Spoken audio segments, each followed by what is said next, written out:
All right, let's talk about one of storytelling's most fascinating figures, the anti-hero. Today, we're going to deconstruct their entire journey, mapping out every single tragic step of their descent. So, what really separates a hero from an anti-hero? It's easy to think it's just their methods, that they're willing to get their hands dirty. But honestly, it's so much deeper than that. We're talking about a complete flip of their entire journey, right from the very beginning. And this whole framework, it actually has a name, the inverted monomyth. The best way to think about it is like a dark mirror to the classic hero's journey. Instead of selflessness, it's powered by two core ideas: honest greed, basically an unapologetic desire for personal gain, and noble power, which is this belief that they are the only ones who can really run things the right way. So here's how we're going to break it all down. We're going to follow this descent through 3 acts. First, the predatory departure, where it all kicks off. Then the ruthless initiation, where they start losing their humanity. And finally, the isolated return. And at the very end, we're going to tackle that big question. What is the real price of all that power? Okay, let's jump right in with Act 1. This is the starting line. And you'll see right away, this journey doesn't begin with a noble quest to save the world, but with a cold, hard choice to take something from it. You know how a traditional hero gets that classic call to adventure to go fix some big problem? Well, forget that. Our anti-hero gets a call to opportunity. It's basically a green light, a clear path to get more money, more status, more power. There's zero pretense of doing it for anyone else. And the mentor figure? Totally flipped on its head. No wise old sage here teaching about responsibility. Nope, they get a dark mentor.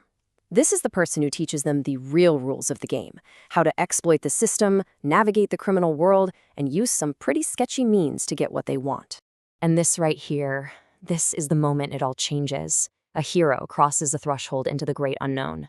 But the anti-hero, they make a conscious choice to step over a very different line, the one between what's legal and what's just, and enter this morally gray world where their ambition can finally run wild. So when you lay it all out like this, you really see what's happening in Act 1. It's a total inversion. Every single heroic beat gets a dark twin. Helping people? Nope, it's about helping myself. Gaining wisdom? Nah, it's about learning to exploit. A journey into the unknown becomes a calculated dive into a moral underworld. Okay, on to Act 2. Now that they've crossed that line, there's no going back. This is where the anti-hero has to really commit, to double down on those selfish choices they've already made to survive in this new world. I love this quote. This is not a resurrection of the spirit, but a harrowing of the soul. That's exactly it. This whole act is about a deliberate slide into corruption. Relationships, they're just tools now. Allies are assets to be used, and enemies are just obstacles to be cleared. Simple as that. Think about the hero's inmost cave moment, where they face their biggest fear. Well, the anti-hero goes into that same cave to face their biggest temptation. And to get what they want, they have to give something up for good. A key relationship, a core value, maybe a fundamental piece of who they used to be. It's gone.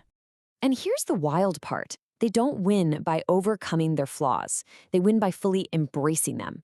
It's like they let the more moral part of themselves die, so the ruthless part can take complete control. And that's how they finally grab their prize, the dubious reward, which is all about personal dominion. And that brings us to Act 3, the isolated return. So they won. They got the prize. But now what? Well, now they have to face the music. And trust me, there is no hero's welcome waiting for them. See, on the road back, they aren't being chased by some mythical monster. They're being chased by reality. The cops are closing in. The people they screwed over want payback.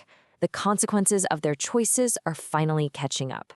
This almost always leads to what's called a Pyrrhic victory.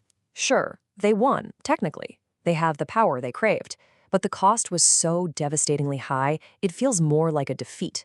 They might be a master of two worlds, sure, but they rule through force and domination, not virtue. And that is an incredibly lonely place to be. So they return with their prize, this tainted elixir. But it doesn't heal the community. It doesn't bring any celebration. All that wealth and power just builds walls around them, leaving them completely isolated, often paranoid, and just stuck fighting their own demons. So, after walking through this entire dark journey, what's the bottom line here? What's the ultimate price they pay for all that success? You know, this final analogy just nails it. Imagine a ladder. The hero climbs up that ladder to bring light out into the world. The anti-hero, they use the exact same ladder to climb down into their own private vault. And then they lock the door from the inside. In the end, the anti-hero gets everything they thought they wanted. Total victory. But it's a victory they celebrate alone, in a kingdom of one. And that leaves us with that one big, haunting question to think about long after their story is over. Was it worth the price?